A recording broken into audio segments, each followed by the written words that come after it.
तो यहाँ पर हमारे पास 5611 से 32nd का क्वेश्चन का बी पार्ट है और इसमें हमें सबसे पहले पूछा गया है name a member of lanthanoid series which exhibits +4 oxidation state. तो +4 ऑक्सीडेशन स्टेट एग्जिबिट करता है सीरियम, है ना।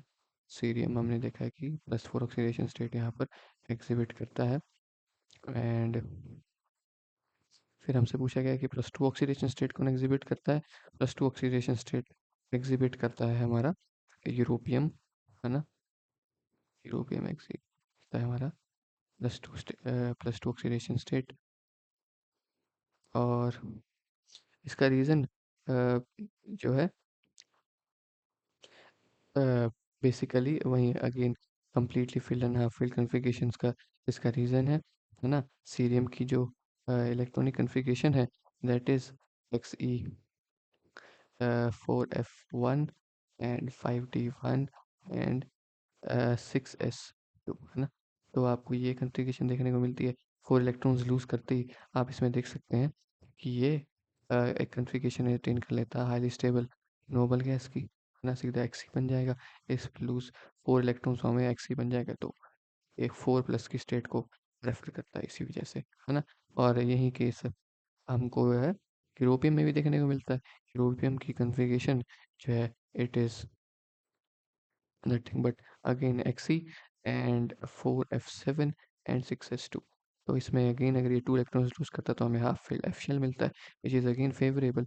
तो EU2+ की स्टेट भी फेवरेबल, एंड ये EU2+ की जो 2+ की स्टेट है that is also favourable in ytterbium, है ना।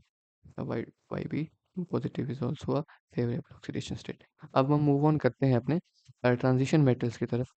इसमें पूछा गया है why transition metals act as good catalysts. तो ये हमने काफ़ी कॉमनली पूछा जाने वाला क्वेश्चन है। पहला रीज़न तो इसका है वेरिएबल ऑक्सीडेशन स्टेट, है ना। वेरिएबल ऑक्सीडेशन स्टेट ये एग्जिबिट करता है और इस वजह से इससे होता क्या है कि it let's them react with substrate. पहले स्टेप में सबस्ट्रेट के साथ रिएक्ट कर जाएगा और दूसरे स्टेप में ये अनस्टेबल इंटरमीडिएट बना देगा, है ना। सेकंड स्टेप में एक अनस्टेबल इंटरमीडिएट बना देगा थोड़ी देर के लिए, है ना। और इंटरमीडिएट बनाते ही जब इसका काम हो जाएगा इन है ना, तो ये रिवर्ट बैक हो जाएगा अपनी ओरिजिनल स्टेट में। अपनी ओरिजिनल स्टेट में it reverts back to its original state, क्योंकि ये तो अपनी अलग अलग ऑक्सीडेशन स्टेट एग्जिबिट कर सकता है ना। इसके लिए एक ऑक्सीडेशन स्टेट चाहिए थी, वो भी इसके पास अवेलेबल थी, और इसके लिए भी इसके पास ऑक्सीडेशन स्टेट अवेलेबल थी। तो ये चले गया अपने ऑक्सीडेशन स्टेट में वापस, और इससे हुआ क्या, इसने रिएक्शन को फास्ट कर दिया और प्रोडक्ट्स लास्ट स्टेप में रिलीज हो गए, है ना। Products released in the step. तो ये है वेरिएबल ऑक्सीडेशन स्टेट का फ़ायदा। अब एक और चीज़ जिसमें हेल्प करता है, इसके पास होता है एक बहुत बड़ा सरफेस एरिया, है ना। और सरफेस एरिया ज़्यादा होने से हेल्प क्या मिलती है, एब्जॉर्प्शन बेटर हो जाती है हमारे पास। रिमेंबर एडजॉर्प्शन, है ना, यानी absorption on the surface, only on the surface level पे जो एब्जॉर्प्शन हो उसे एडजॉर्प्शन कहते हैं। तो इसे ये करते क्या है, transition metals they provide a solid surface for reactants molecules to be absorb.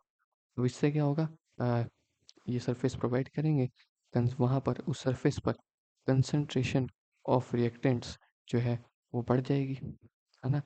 है ना, सरफेस एरिया बढ़ गया है क्योंकि, तो उससे कंसंट्रेशन ऑफ रिएक्टेंट्स बढ़ जाएगी एक जगह पर, है ना।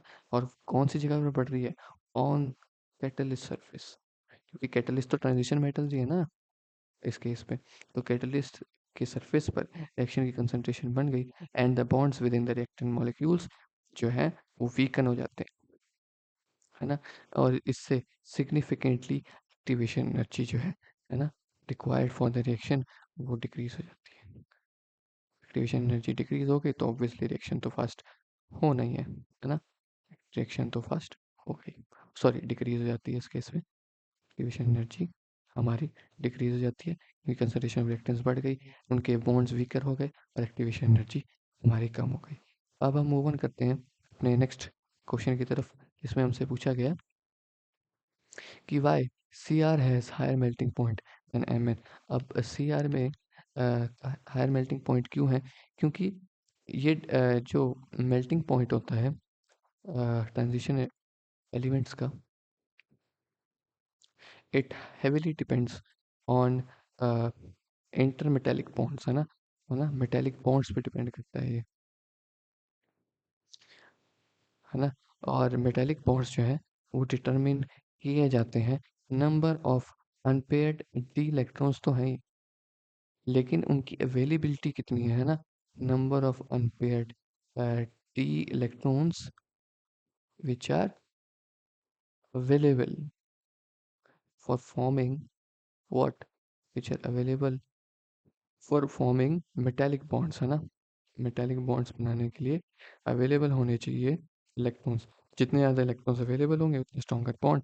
अब यही केस जो है सी आर को हायर मेल्टिंग पॉइंट दे देता है, क्योंकि सी आर की कन्फिग्रेशन क्या है, 3d5, है ना। Outer configuration 3d5 and 4s1, है ना, 4s1 ये कन्फिग्रेशन है हमारे पास। और इसमें हमारे पास 5 and 1 यानी 6 इलेक्ट्रॉन्स अवेलेबल रहते हैं एट अ टाइम, जो कि highly strong inter atomic covalent bonds बनाने में हेल्प करते हैं।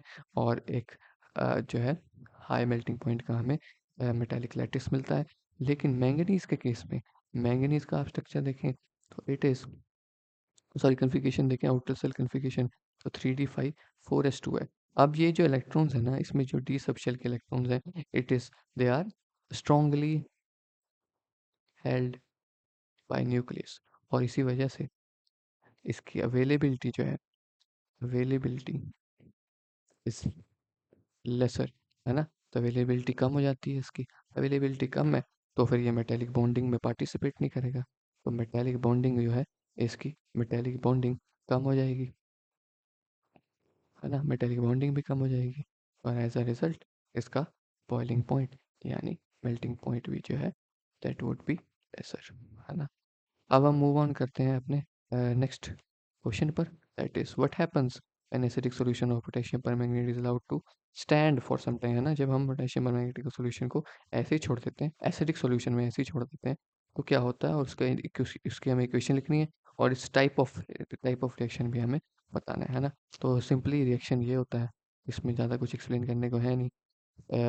बेसिकली इसमें होता क्या है कि एक रिडॉक्स रिएक्शन हमें देखने को मिलता है, जिसमें पर मैग्नेट आयन यानी MnO4 नेगेटिव अंडरगोस जो है इट अंडरगोस रिडक्शन, है ना।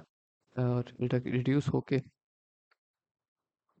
यहाँ पे हमारे पास एंड हमें मिल जाता है MnO2, और वहीं जो है हमारे पास ऑक्सीजन एसिडिक मीडियम में हो जाता है ऑक्सीडाइज, सॉरी ऑक्सीजन नहीं, सॉरी वाटर ऑक्सीडाइजेस, है ना, वाटर ऑक्सीडाइज हो जाता है ऑक्सीजन गैस में, है ना। ये हमें देखने को मिल रहा है यहाँ पर, क्योंकि आप इस रिएक्शन में, इस नेट रिएक्शन में आप कंप्लीटली देख भी सकते हैं। यहाँ पर हमारे पास ऑक्सीजन रिलीज हो गई, ये एसिडिक सॉल्यूशन में वाटर H+ आयंस रिलीज कर देता है, तो दिस इज वाटर बेसिकली, और ये वाटर ऑक्सीडाइज होके ऑक्सीजन हमें प्रोवाइड कर दे रहा है यहाँ पर। और MnO4 नेगेटिव जो है रिड्यूस होकर MnO2 बना दे रहा है। आप यहाँ पे ऑक्सीडेशन स्टेट चेक करेंगे, आपको पता लग जाएगा कि यहाँ पर जो है ऑक्सीडेशन स्टेट कहती है, अगर मैं इसको X ले लूँ एमीन की, और यहाँ पर वाटर की तो -2 है, 4 of them and net charge of -1, तो यहाँ पे ऑक्सीडेशन स्टेट थी हमारे पास +7 की।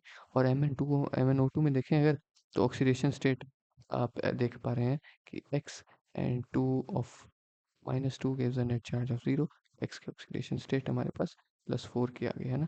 7 से आप देख सकते हैं यहाँ पर कि 7 से यहाँ पे ऑक्सीडेशन स्टेट डिक्रीज होकर +4 में आ गई, तो ऑब्वियसली रिडक्शन हुई है, और ये एक रिडॉक्स टाइप का रिएक्शन है। तो this is our final answer.